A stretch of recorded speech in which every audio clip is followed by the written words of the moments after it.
Então, muito boa tarde a todos. É um prazer recebê-los aqui no auditório do Agarram, o Hospital da Superintendência da Região de Saúde Centro-Norte, do Distrito Federal. Então, mais uma vez, sejam bem-vindos. E é com muito prazer hoje que nós emprestamos o nosso espaço para esse momento, para essa palestra do professor Reginaldo Teixeira Coelho. Eu vou chamar a Cristine, que é nossa parceira aqui na gestão da superintendência, que foi a responsável pela vinda do professor e que está envolvida com o tema que vai ser ministrado aqui hoje. Ela vai passar isso tudo para vocês, o currículo do professor. Então, fiz questão de... Meu nome é Paulo, eu sou assessor da superintendência da região de saúde e fiz questão de fazer essa primeira fala, agradecendo a presença de vocês e colocando o hospital à disposição. Sejam muito bem-vindos e aproveitem essa tarde. Obrigado. Meu nome é Cristine, né? Eu sou aluna do Regis e eu vim trabalhar aqui, né? Eu trabalhava no hospital de base e me deparei com uma outra realidade bem diferente e com a superintendência, junto com o diretor, a superintendente doutora Ana Patrícia e o diretor, doutor José Adorno, eu ofereci a oportunidade de termos esse prazer de ter o Regis aqui conosco, falando sobre... a gente fala muito constelação familiar, né? Que é a fenomenologia sistêmica. Hoje ela está na parte de saúde, na parte familiar mesmo, na parte da educação, nas organizações. Ela está abrangendo todas as áreas de atuação profissional e familiar. Então, eu pedi para o meu professor querido vir, né? E ele está aqui, eu estou muito grata. E junto com ele, eu pedi que a Miriam viesse também, Miriam Braga também, que ela está desenvolvendo um trabalho de iniciar a parte desse fenômeno todo que está sendo, né, essa ferramenta, né, para levar para o meio acadêmico. Tá? E eu vou apresentar o Regis. O resumido dele é uma página. Então, ele tem formação em análise bioenergética, psicodrama analítico, dinâmica de grupo, estudou psicossíntese, psicologia transpessoal e fez também medicina chinesa na China. E o bom do Regis é que ele foi na fonte. É uma pessoa muito especial, com um currículo e uma generosidade de estar aqui para passar essa tarde conosco, tá bom? E a Miriam Braga, eu vou dar um pouquinho a palavra para ela falar do curso, né? Que todo mundo está interessado, de pós-graduação. E a gente, assim, começa a palestra, tá bom, Regis? Está aí. A gente não fala. Bom, meu nome é Miriam Braga, eu gostaria de falar que a minha formação básica, Sociologia Política, na época de 64 e 68. A partir daí, já que trabalhava na Secretaria de Saúde de Minas, depois vim para Brasília, 25 anos no Ministério da Saúde e 3 anos na Secretaria que era a Secretaria de Planejamento e Administração do GDF. E quando fui contratada porque meu anseio todo era levar essa proposta da sistêmica familiar fenomenológica, mais conhecida pela abordagem do método, que é o método da constelação, levar para a academia. Eu tenho uma inspiradora muito grande, que muitos aqui conhecem, que é a Ingla, e eu vou passar o pensamento dela, mas eu quero colocar que ela sempre vê na constelação um instrumento para uma base científica, que é o que nos falta. O Bert Helling, criador, faltou exatamente essa base do conhecimento acadêmico de base científica. essa base científica favorece não só o espírito ético, mas o exercício também profissional reconhecido para um impacto na carreira em termos de acesso e também, no momento de crise econômica, eu diria, um impacto também econômico-financeiro. Então, depois eu vou entrar no detalhe na hora que eu for passar a palestra para as pessoas, sobretudo, que estão interessadas. E eu me orgulho de estar aqui comigo 2 alunos, inclusive a médica Isabel Romeu, que passou em primeiro lugar no concurso interno, fazendo parte da contrapartida, que é ter os bolsistas da Secretaria de Saúde para a gente obter a certificação nacional. E também o Giovanni, seu colega de enfermagem, que, aliás, eu, quando ler o texto ali de enfermagem, vocês vão entender muito bem por que a minha consciência social maior é da saúde pública. Tá bem? Eu me explico depois. Obrigada. Lília é uma figura, uma militante sistêmica, né? Militante desses grandes valores. E ela também está na história aqui da saúde no Brasil, que ela que desenvolveu, batalhou no Programa Nacional de Saúde da Mulher, lá nos anos 70. Ela já estava com as militâncias feministas no meio da saúde. Então, é muito legal. E agora a gente tem essa possibilidade de trazer esse conhecimento sistêmico para o nível de pós-graduação na universidade e na universidade estadual, né, de saúde pública, né, que é a Escola Superior de Ciências da Saúde. Escola Superior de Ciências da Saúde, que vai dar esse tom de desenvolvimento para essa ciência. Então, vocês viram falar aí das coisas que eu fiz? Então, eu fui passando, né? A psicologia é uma ciência um pouco diferente da medicina, porque cada abordagem dentro da psicologia, isso aqui seria o homem, né? Cada abordagem vê o homem de uma perspectiva, tá? Então, os psicanalistas vão focalizar muito as bases mais da sexualidade, das pulsões, dos desejos, né? O pessoal da Gestalt vai trabalhar com aqui e agora, o pessoal da transpessoal vai trabalhar com os aspectos da transcendência, né? Da cognitiva, vai mexer com as cognições, como é que a gente montou as crenças. Então, cada grupo desse também puxa a sua sardinha para o seu lado, achando que aquela visão é a total.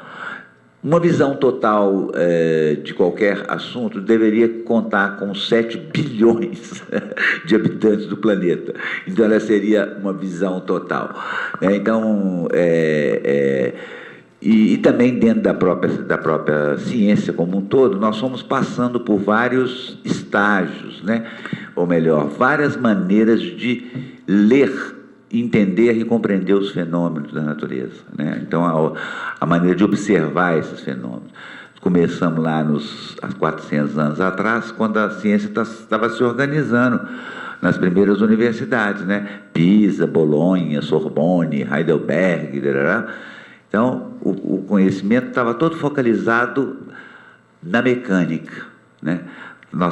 A humanidade estava começando a entrar na era industrial, revolução industrial, então todo mundo queria saber como é que funciona a mecânica para poder produzir cópias e fazer coisas para os grandes mercados que estavam surgindo depois dos grandes descobrimentos, né?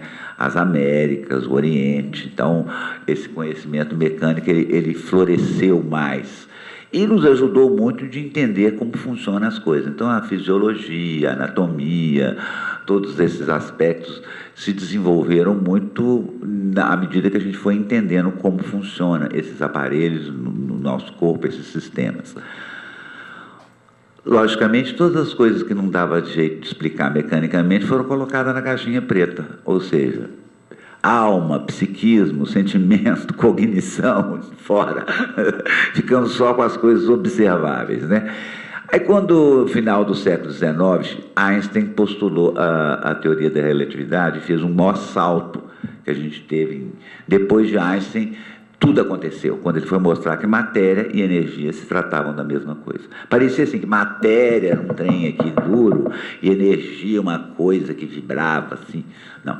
Matéria é igual a energia vezes a velocidade da luz ao quadrado, né? Então, todos os fenômenos, eles são energéticos. Tem energia, aparentemente não tem nada aqui, mas tem...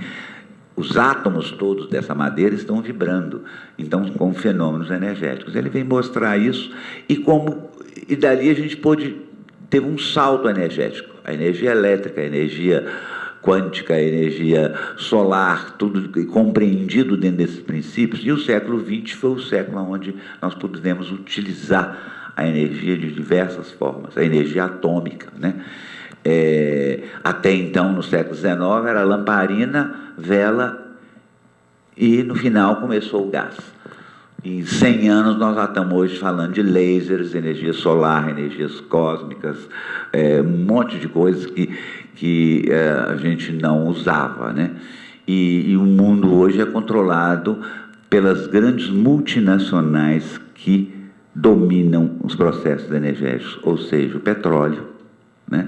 Principalmente, também as águas, a companhia Força e Luz, né?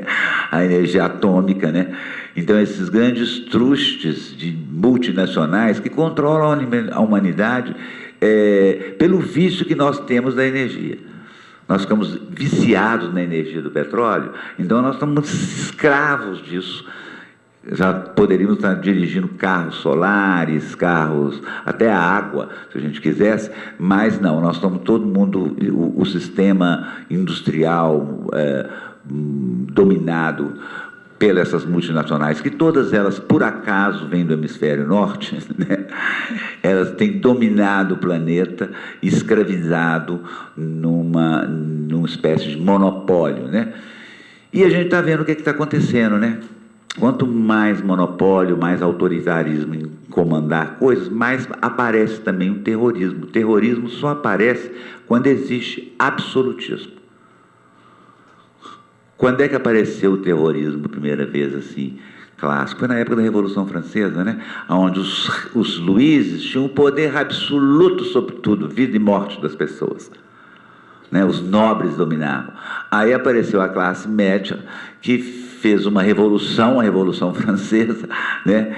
E que criou o terrorismo, matou um monte de gente, foi uma grande chacina de terror, justamente em oposição ao absolutismo. Então, quando a gente vê essas notícias, a gente tem que olhar com o olho da consciência, tá? Não olhem só, terror, islamita é mau, ignorante, isso, aquilo, outro, não. O que esse povo está mexendo lá no Oriente Médio, dominando lá os postos de petróleo, gás e tudo? O que eles estão fazendo lá, na terra dos outros? Então, a gente tem que lembrar que todo o universo, ele funciona sistemicamente. Depois eu vou falar um pouquinho sobre essa palavra sistêmica, tá? Depois que Einstein postulou a teoria da relatividade, eles desenvolveram um pouco mais, eles viram que a energia ela pode ser empacotada em quântons, tá? Então, quando a gente fala assim, física quântica, quântons, é porque a energia pode empacotar, zipar ela. Por exemplo, tem uma onda aqui, ó, que está passando aqui, mas essa onda tem dados, filme, imagem, televisão, um monte de coisa, você não está vendo nada, mas elas estão passando aqui. Se eu tenho um celular ou um computador, eu capto isso e decodifico esses quântons de energia que foram empacotadas, elas caminham nessas ondas de frequência. Tudo isso é invisível. Ou melhor, 1/9 do universo é visível. O resto é tudo invisível. Também o nosso corpo. A gente pensa, né, que a gente acha que a gente é só esse corpo, né? Mas não é. Às vezes você sente até ali na esquina a energia da pessoa que está chegando, entendendo? Uma pessoa um pouco mais sensível percebe, até quem está entrando lá no portão. Então a gente tem um campo energético que a gente está num ovo desse campo, e o que é o mais visível é o corpo físico.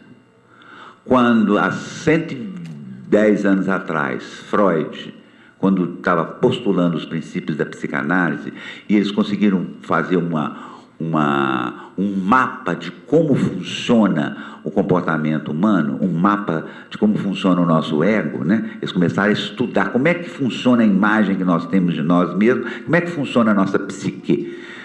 Freud, Reich, e Carl Gustav Jung, toda essa turma de Viena que estava estudando isso, ele postulou que a maioria dos nossos atos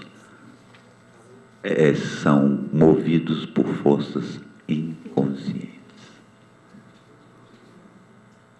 Então, de consciência, nós temos uma miligraminha só, uma centelhinha. Né? Então, o homem ele recebeu 2 pancadas. A primeira foi há 300 anos atrás, com Galileu, quando Galileu falou assim: nós não somos o centro do universo. A Terra gira em torno do Sol, não o Sol gira em torno da Terra. Pum! Tirou o homem do centro. Quando chega Freud, ele tira mais do centro ainda. A maioria dos nossos comportamentos são movidos por forças do inconsciente.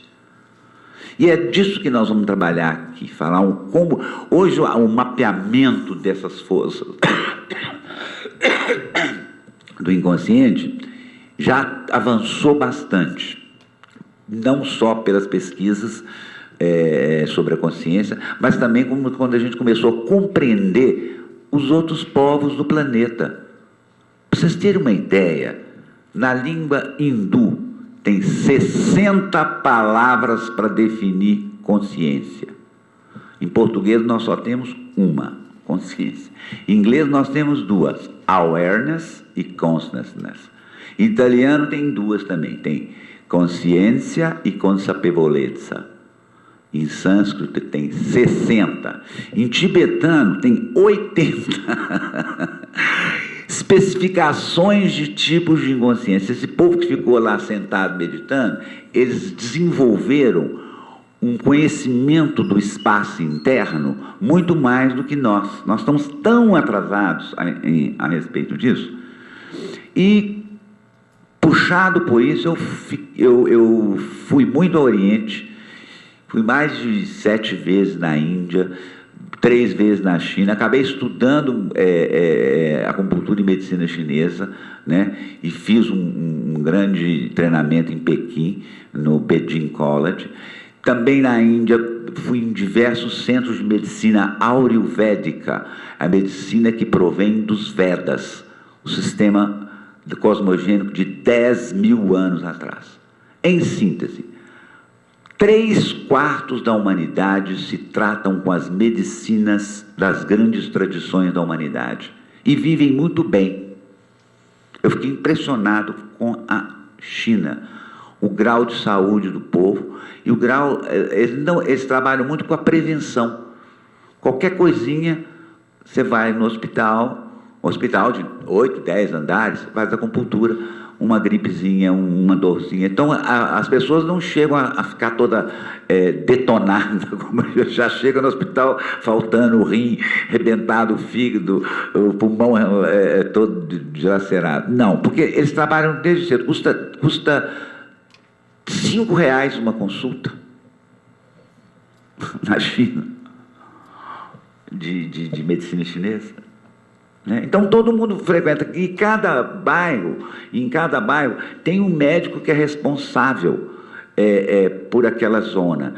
E quando tem muita gente doente naquele bairro, por vergonha, eles colocam uma bandeira vermelha na porta da casa do médico. Quer dizer que ele está deixando muita gente ficar doente, porque não está olhando o povo ali do bairro dele.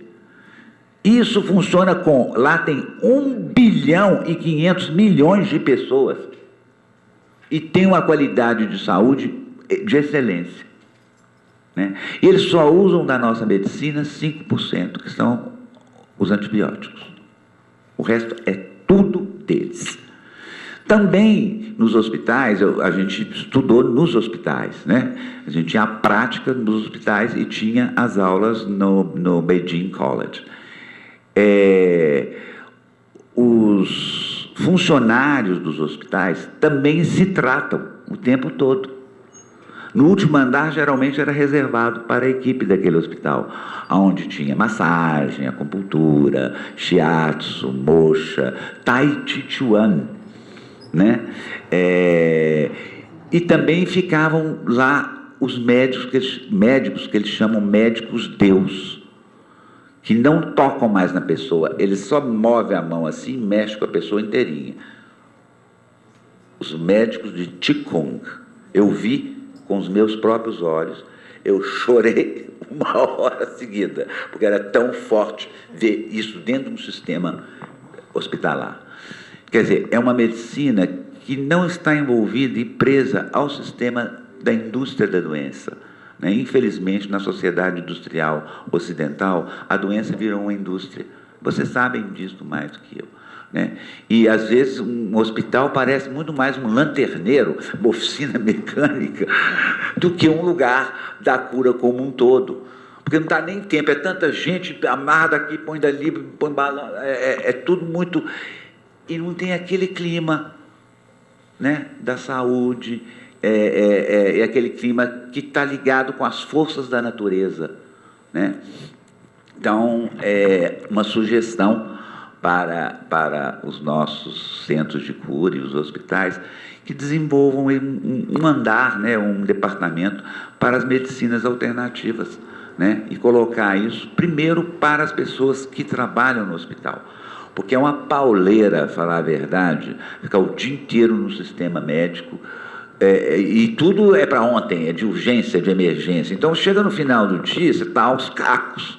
E também a gente absorve esse tanto de miasma, né? Os miasmas são essas energias que ficam flutuando em torno da gente, e da indústria da doença. Então, temos que ter um cuidado com os cuidadores, que é eles que vão nos cuidar, principalmente vocês que trabalham no hospital, né? Então, acho que tem que ter assegurado esses cuidados e de primeira qualidade, né? Com essas coisas, massagens, terapias, yoga, meditação, cromoterapia, todas essas coisas que o pessoal, na Europa, o povo chique só trata com isso. Eu trabalho na Itália, trabalho na Alemanha, às vezes na Áustria e na França. Então, grandes hospitais já têm um departamento de sweet medicina, medicina doce, né? Para esses tratamentos, para que essas pessoas possam também cumprir o trabalho, que muitas vezes é extenuante e mecânico, né? E parece que perde o senso de estar mexendo com um ser cósmico, que é um homem. Um corpo humano é um cosmos. É um cosmos. Na filosofia judaica, na Cabala, eles falam que o universo é um homem gigantesco, que chama Adam Kadmon. E nós, humanos, moramos num elétronzinho, que seria um planeta, que gira em torno de um núcleo, de uma molécula que pertence a uma célula, que pertence a um órgão, que pertence a um sistema desse Adam Kadmon. A filosofia judaica é a base da nossa filosofia, mas essa parte esotérica, ela nunca é muito mostrada, não, só fica lá para os grandes filósofos e rabinos, né? Então, a Cabala, ela conta a história da cosmogênese, né? Então, um ser humano é um ser cósmico. E esse cosmos, ele tem vários níveis de atuação. Um nível físico, da fisiologia mesmo, né? Um nível energético, um nível emocional, um nível mental, um nível causal e um nível celestial. Então, nós estamos... O que a gente vê é só o corpo físico, né?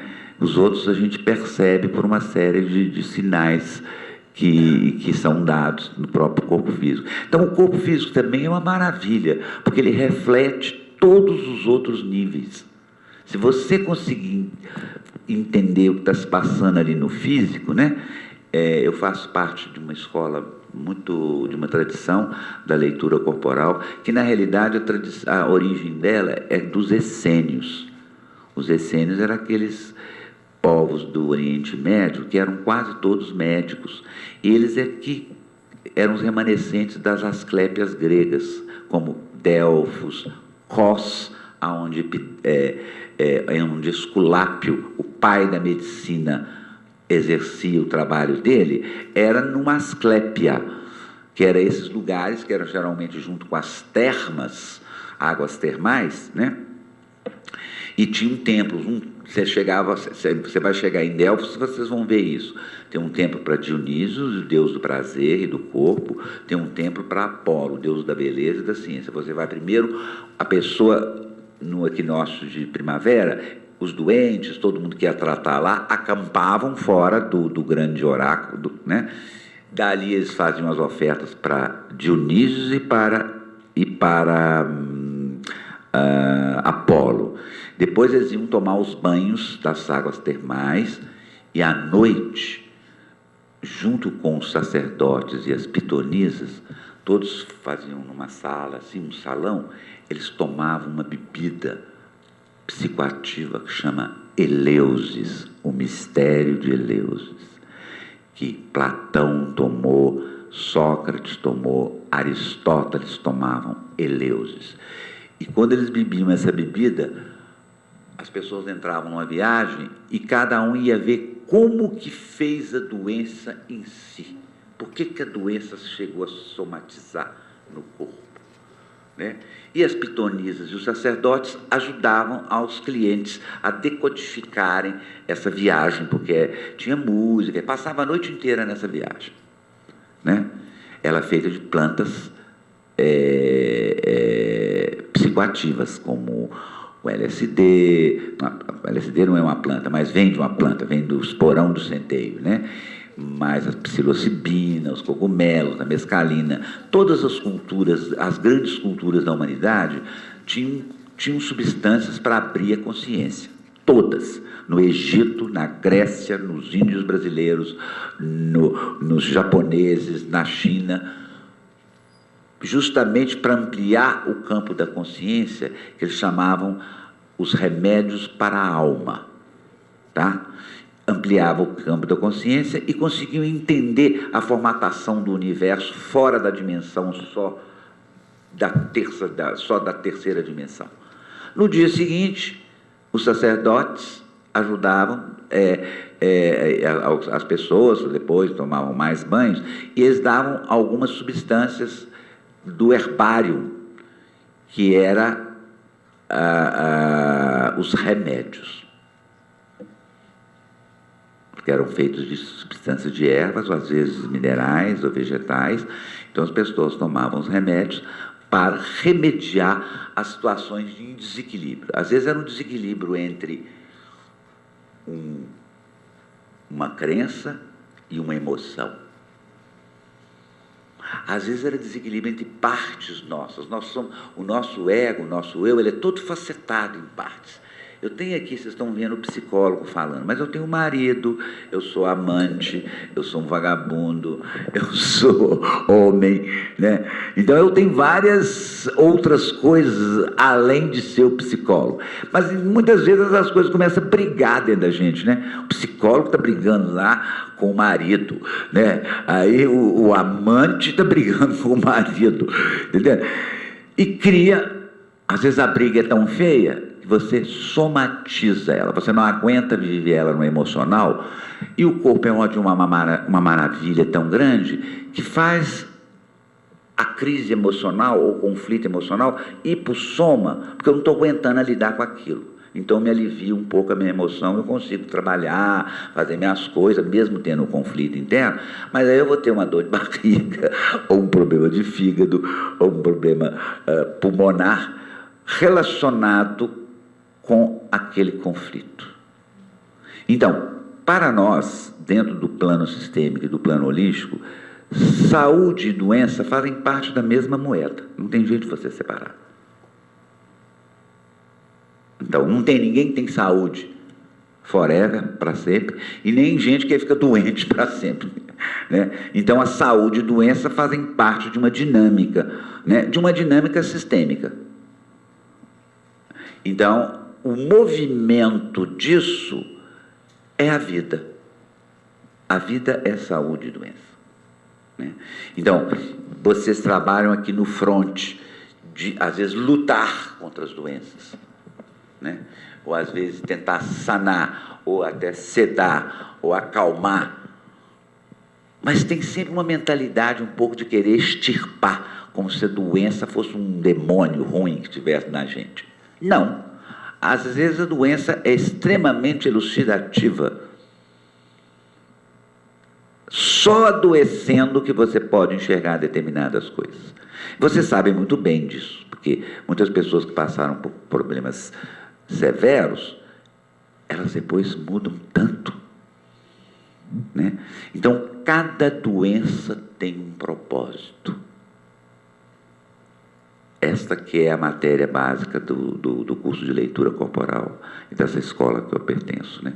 Todas as doenças, desde uma unha encravada até um câncer. Não tem, o corpo não tem nada que não tenha importância, não tem nada que seja banal. Caiu um cabelo, não é nada. Tudo tem uma questão,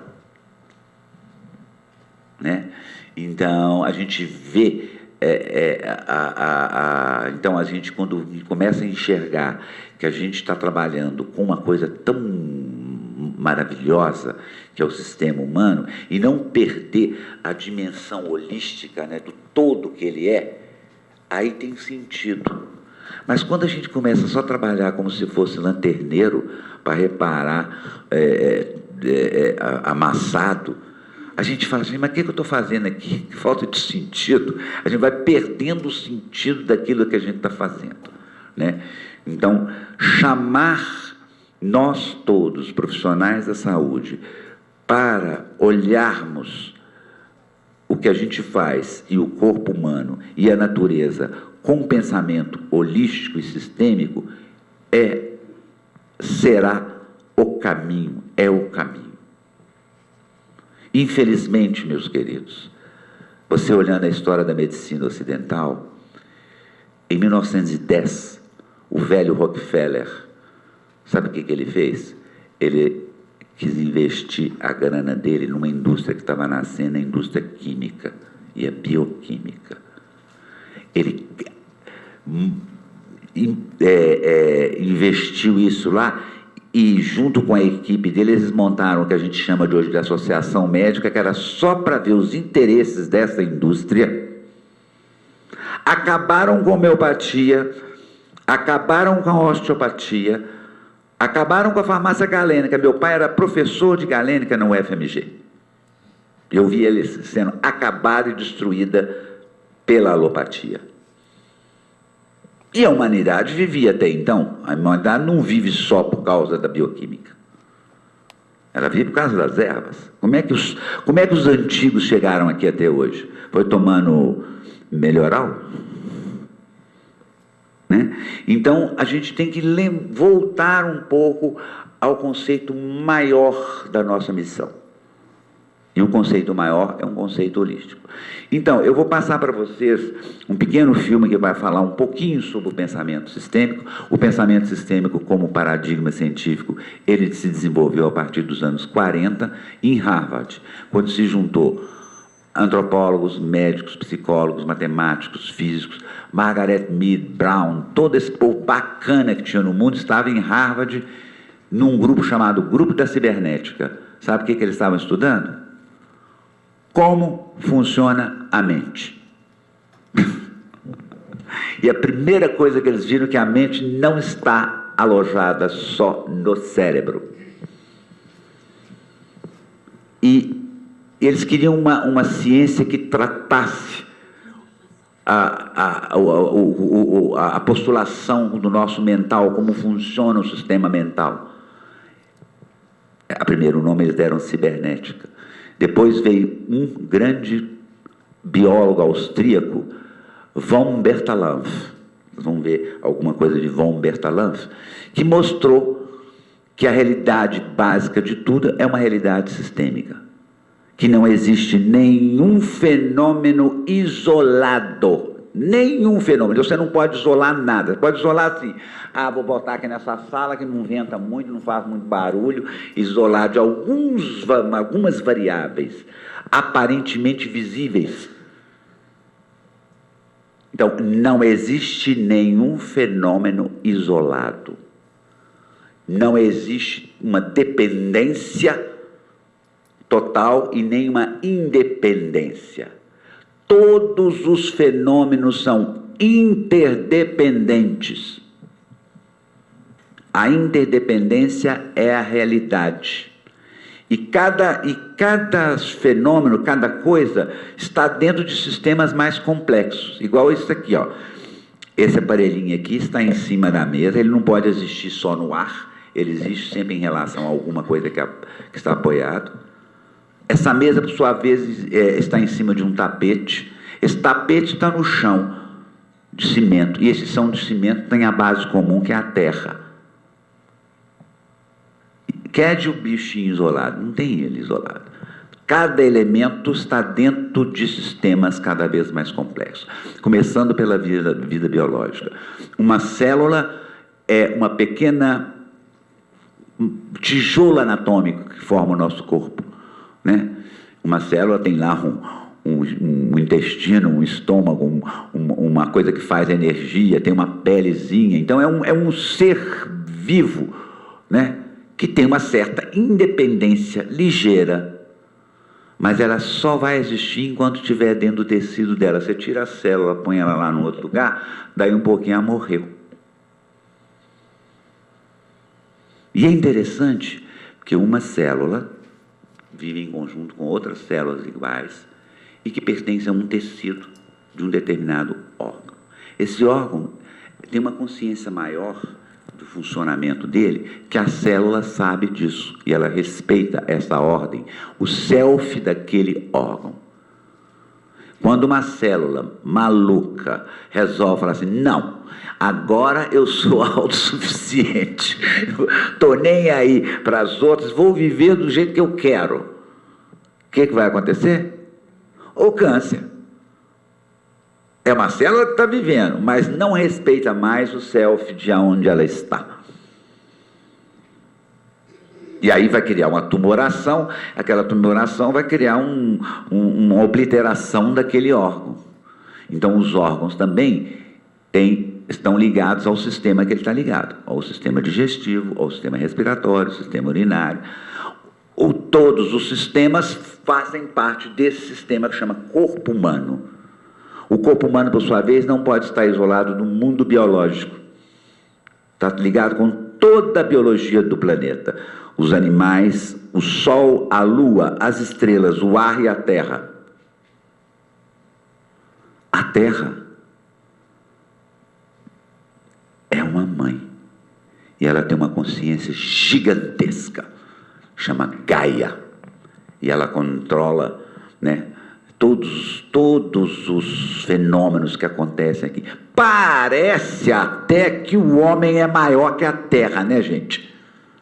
Até parece, mas a terra, quando enche o saco, ela faz assim, brum, em 5 minutos ela derruba tudo. E ainda morre de rir. De vez em quando ela faz isso, pelo bel prazer, quando o homem está se achando demais, entendendo? Ela dá um stremelique. E a terra, por sinal, é uma filha do sol. E precisa da lua para proteger ela. Então nós somos filhos do sol.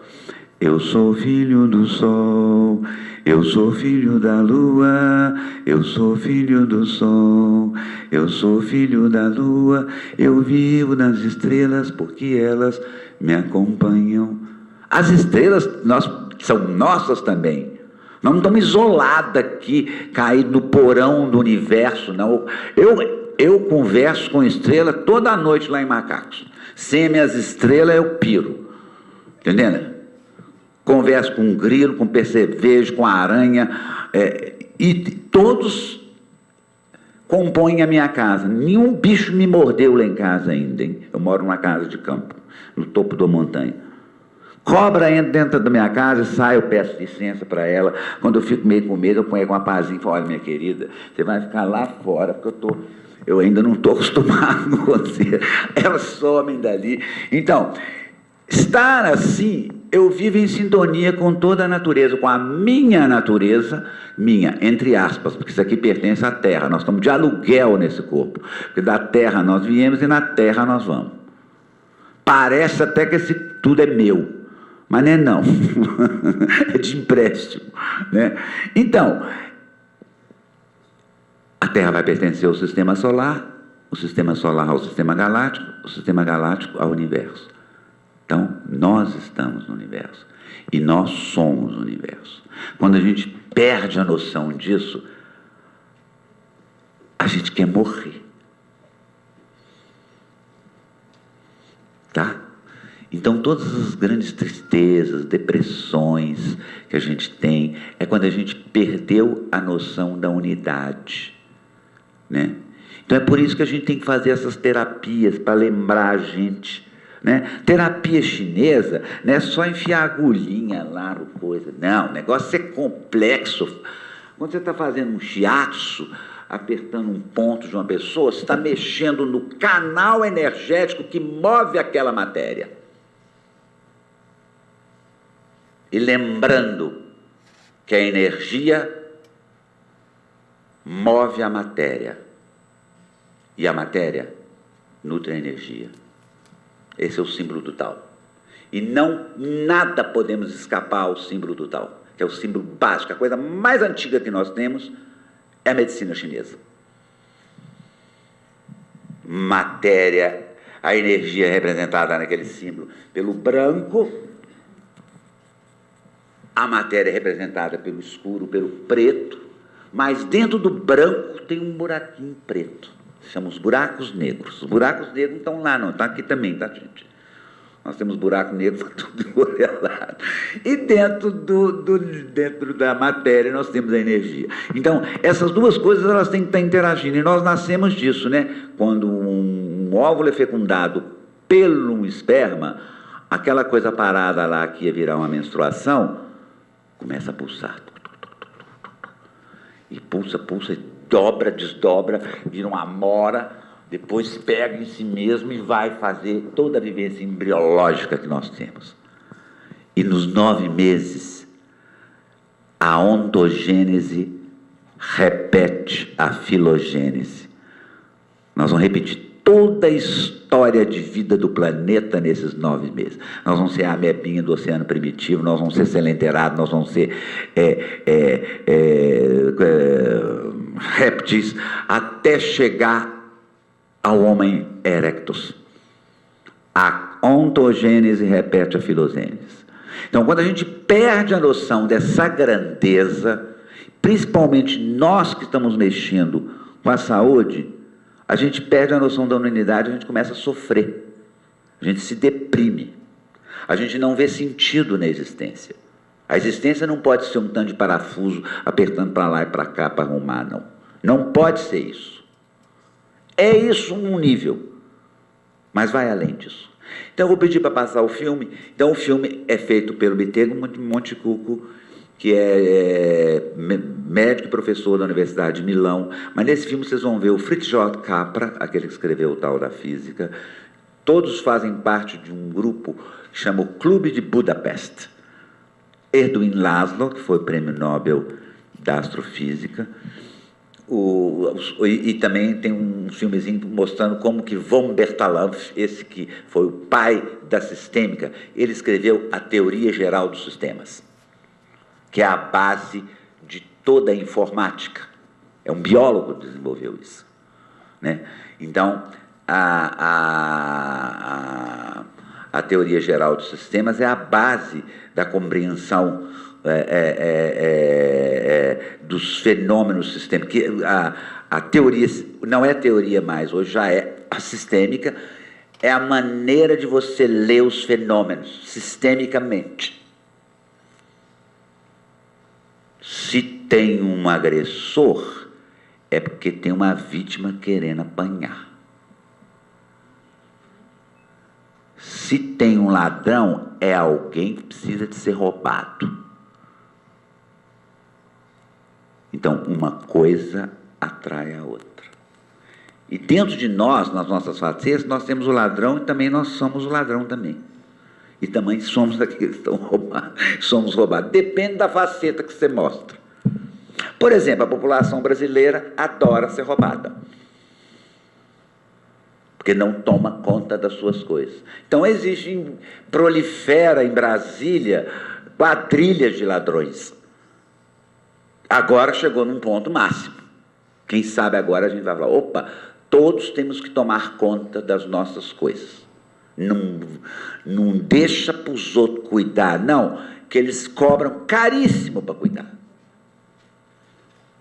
Então nós estamos vendo nos nossos olhos, descortinando e desmascarando tudo isso. Isso é muito bom para nós, porque isso vai fazer com que cada um de nós tome rédea mais da sua existência.